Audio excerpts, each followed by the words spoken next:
والسماء وما بناها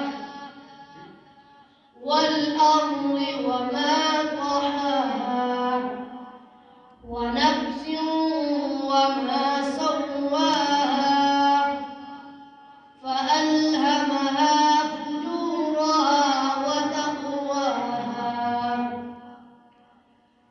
كذبت ثمود بطغواها إذ انبعث أشقاها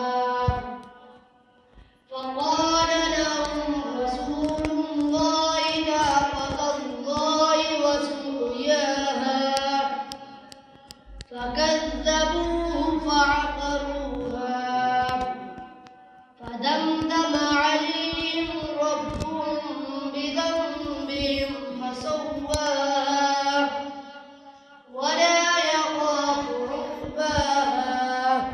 صدق الله العظيم.